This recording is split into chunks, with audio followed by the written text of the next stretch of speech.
Hey everyone, my name is Eric Bofinger, coming to you from the beautiful Tioga County, Pennsylvania, where I'm up here with some family members and we're on a nice vacation out here.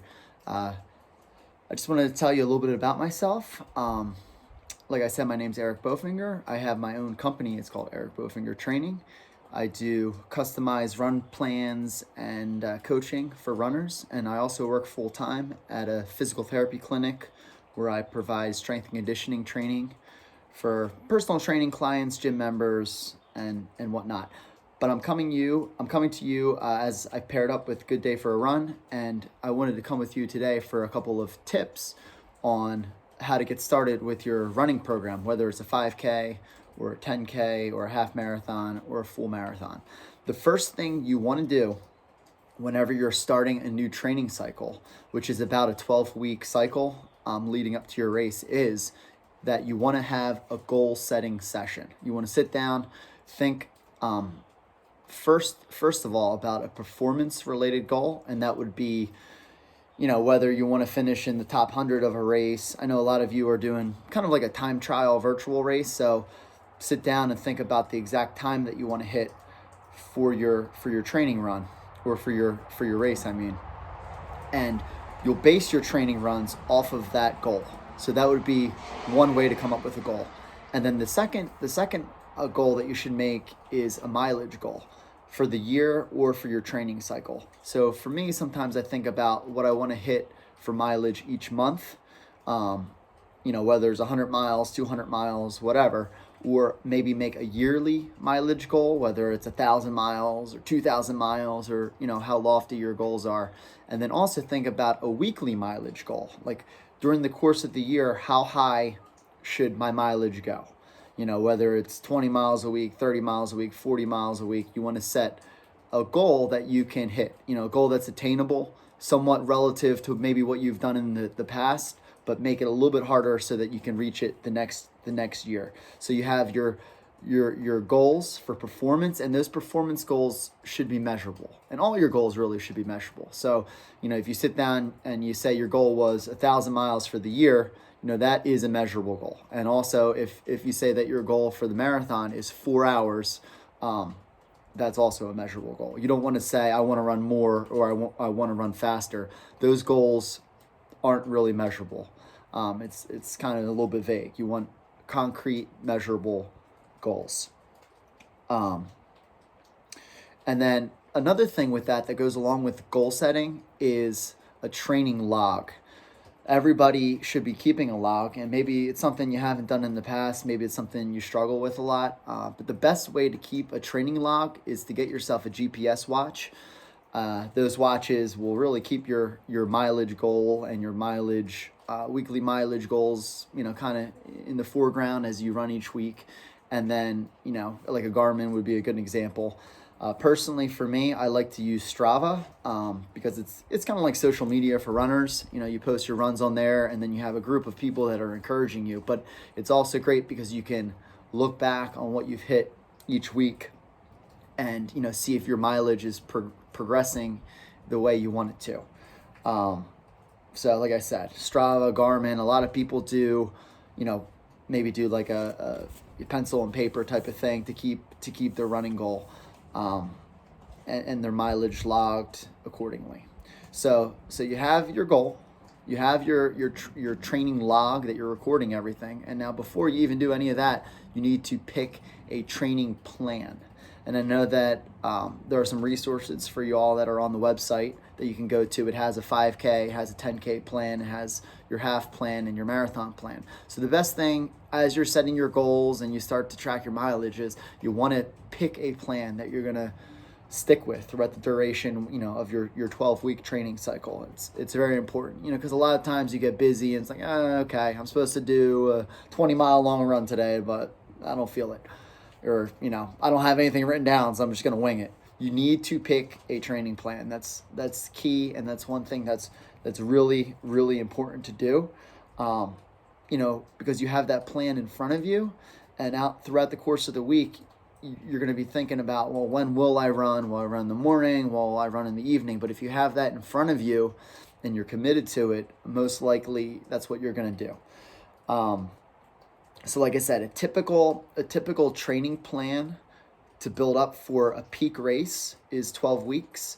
And you may have some other sub peak races in there. I call them like B goals or B races. So you have, say you're running the marathon, that'll be your A race, your peak race, and that'll be sometime in March. But then throughout the course of things, you'll have some, I guess, time checks, like maybe time trials or small races if they ever happen again. Maybe you'll hop in a 5K or a 10K along the way to kind of see where you are with your training. And another great resource is Macmillan Running Calculator.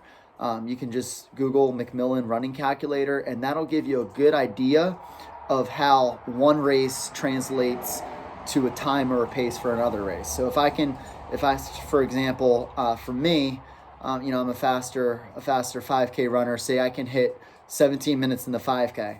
I type that in Macmillan Running Calculator, and I'm curious what that'll look like for a half marathon or a marathon. So I put that in 17 minutes for a 5K. Then it'll tell me, hey, you can run 3 hours for a marathon. So that's a good checkpoint. So I know if I can run, X time for a 5K, I should be, with the correct training, be able to hit, certain time for the marathon. So it's good to have those B races thrown in there throughout your training cycle, whether it's an actual race or a time trial. That's something that's key. As far as structuring your week, and you don't really have to think about it too much if you pick a running plan, but if you want to try and get it a little bit more diverse, make it a little bit harder for yourself, customize it a little bit. Each week you should have a long run in there, and typically people like to do their long runs on the weekends because that's when you have the most time. For me, I like to do it. I just work 4 days. I'm on a Monday through Thursday work schedule, so I like to either put my long run in on a Friday or a Saturday or most likely on a Sunday, and that long run should be progressive throughout your training cycle, and you should also have some dip weeks built in there. So like maybe every 3-4 weeks you have a time where you won't do a long run, where you let your body recover a little bit, and that'll be also relative, and it'll show in your weekly mileage too, a little dip. And the dip helps to freshen up your legs. But if you're running a marathon and you're training for a marathon, your peak mileage week might look anywhere, a lot of people like to do 18 to 22 kind of as like their peak week. If you're doing a half, maybe you'll do 10, 12, you might even do 13 before your half. With your 5K and your 10K, if you're slightly more experienced and you're looking to get a PR, a lot of times you'll go above that distance in training. If you're training for a 5K, maybe you'll hit a 10K in training, like 6 miles or even longer, really. Same thing with the 10K. You might get up to a 10-mile long run. It depends on what training cycle you choose, whether you're a newer runner or more advanced. Those things all play out. And then also throughout the week, in addition to your long runs, you typically have maybe 1 or 2 workouts, depending on how many days a week you're running and how experienced of a runner you are. Like for me, I like to do my long run, and I'll sometimes throw in a little bit of a workout within my long run, maybe like a tempo or some pickups or something like that, to make the run seem less monotonous and less boring. And then I also like to run a lot of my long runs at a very similar pace as my marathon race pace. And so that's something you can look for too in your training. Are you hitting that pace? Are you hitting that intensity?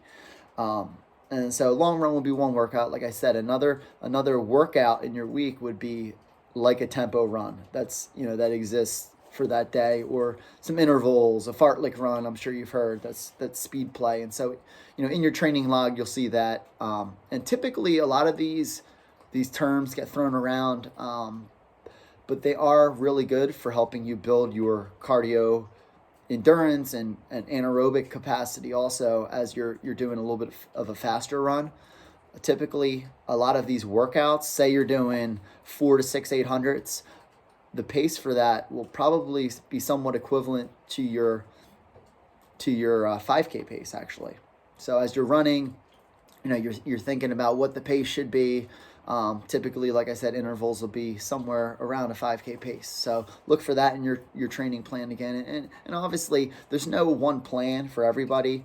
And one thing that I do with my run coaching that I do is I don't write a plan and then give it to everybody. Each person's getting a customized plan, and that's something that we review each week. I call you, we talk on the phone. And so if you're a little bit confused about the running and all this stuff that I'm talking about doesn't make any sense at all, maybe you should think about hiring a run coach in the future if you really, really want to, hit a PR or get a good standard for this year, kicking off in 2021.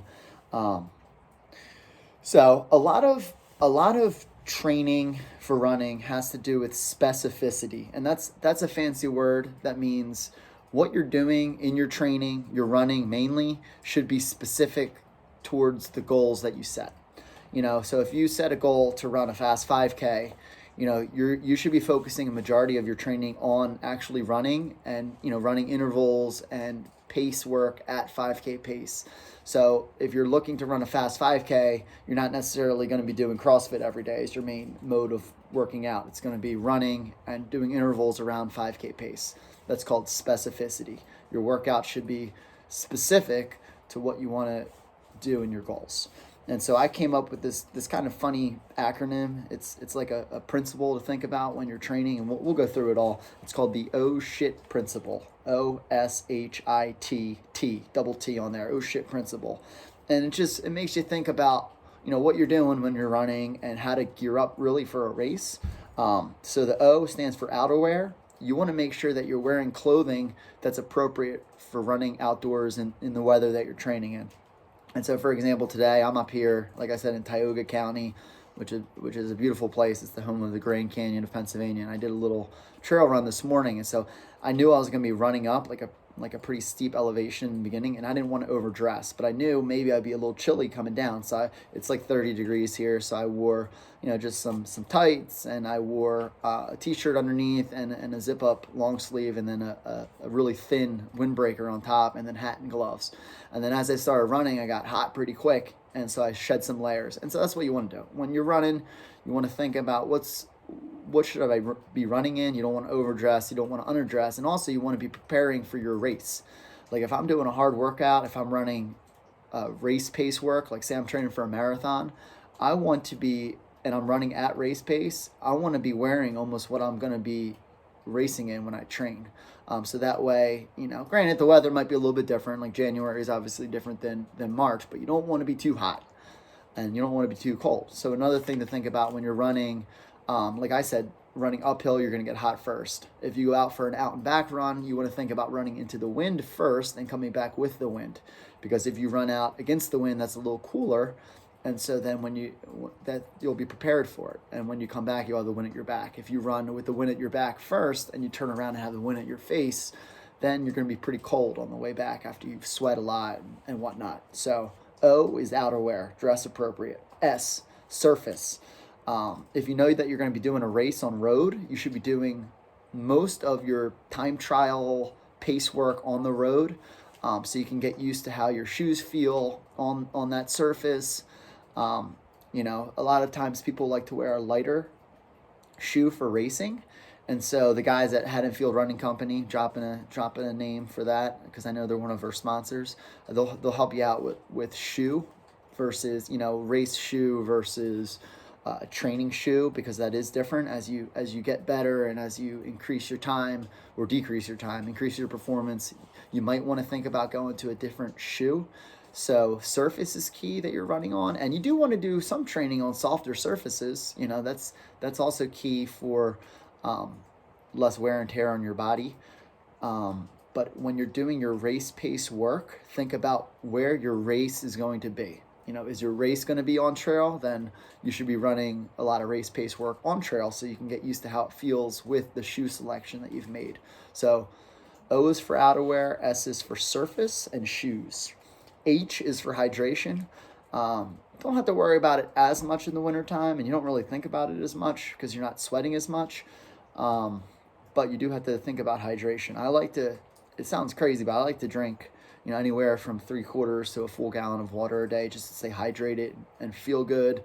My coach in college used to tell me that you want to pee clear when you're going to the bathroom. So think about hydration throughout the day. And that's especially important as you're gearing up for your race, because when you're in a race, especially the longer distances, like your half and your full marathon, you want your cells hydrated before you go out and run the race.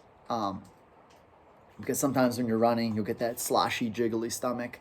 So you want to do the hydrating the week of and the night before, and not as much the day of. I mean, you're still going to be drinking, obviously, when you're running a marathon, but you want those cells in your body hydrated all the time as a runner. Like, runners should be more hydrated than normal non-runner people. So OSHI, intensity.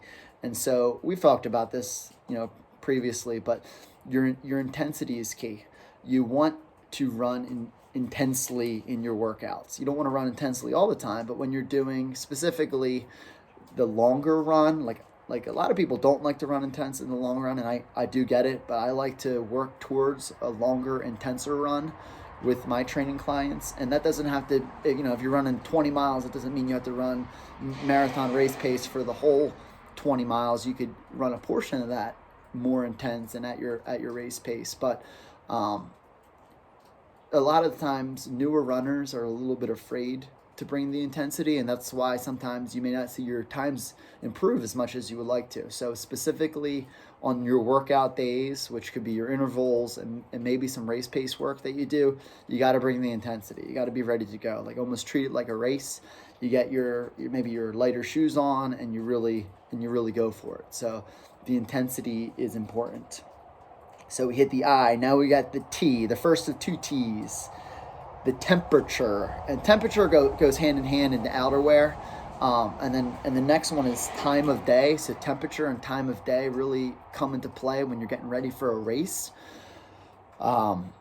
If you're most of the races really are run, maybe in the morning, like the big races, marathons, half marathons might start a little earlier, 7:30, 8 o'clock. So on the weekends, when you have more time to dedicate, or even if maybe you have a job that starts a little later, that you can sync your running with the time that you will be racing. Because there's a lot that goes on in your body with biorhythms and how you feel in the morning versus how you feel at night. So you have to be ready to go when it's time to race. So for example, if you're always running in the evening and then, hey, I got a 7 a.m. race, well, your body's not going to be ready to go at 7 a.m. So time is really important. Try to maybe at least a few times a week, try to get up a little earlier and hit those runs in the morning. When the temperature is going to be closer to what it's going to be like on race day. And also, obviously, it'll be the time of day will be the same as what you're used to when you're running and doing your harder workouts. So that was the O shit principle. O for outerwear, S for surface, H for hydration, I for intensity, and T for temperature and time of day. So we're almost done with this little speech for today, but I wanted to give you a couple other tips, when you're first starting out your running. And, everyone's usually pretty excited at the beginning of the year. You see the crowds at the gyms, everyone's hitting the roads and the trails to do their runs. But, as time goes on, you get a little bored and you may get out of the routine a little bit. But a couple of tips for you to avoid boredom with running is that you want to try new places to run. A lot of the times we're creatures of habit. We're running the same loops every day, and it sucks. It gets boring. So when you have a little bit more time in your schedule, or maybe you're pairing things with maybe a family trip that you're doing or something, try to get out and run on some new trails and some new roads. I recently downloaded this really cool app. Well, it's not an app. It's a website. It's called citystrides.com, and it'll populate or aggregate your data from either your Garmin or Map My Run or Strava, and it'll show you all the different places that you've run. So I like to see the different roads that I've run on and different trails, because it's a cool way to switch it up a little bit and just keep yourself from being less bored when you run. And also, a lot of times people will go on a vacation and not run, and I never really understood that, because I like to run at new places, so I always bring my running gear. Like, I'm on vacation right now, and threw all kinds of stuff in the car to run with, my trail shoes and everything, because I knew some beautiful places up here, which is a lot different than South Jersey. You know, we don't have too many hills in South Jersey. There's mountains all over the place up here, and just trying to switch it up a little bit, try and, you know, invigorate myself to run and you know, re-spark and rekindle that passion that I have for running by running on some new trails and some different things. And then another thing that's key as far as decreasing the boredom is finding an accountability partner, and you can do that with a friend, maybe someone that's running this same series that we're doing, that we're preparing for. That's why I like Strava, because you can meet up with friends on Strava. You know, you can see who's in which groups and who's running the same routes you're doing, and then you can reach out to them. And I've even done this before, like, hey guys, you know, I see that we're running the same trails. How about we get together on a Saturday or Sunday morning to go for a run together? I see that we're at the same pace, you know, because on Strava you have leaderboards and you can see who's running which pace for which age groups and all kinds of stuff like that. So that's how I'll end it today. Just, you know, just reviewing. We talked about, you know, introduction to running, setting goals, making a running plan, picking a running plan and sticking with that, whether it's something you find online, something that we've provided for you on the website here.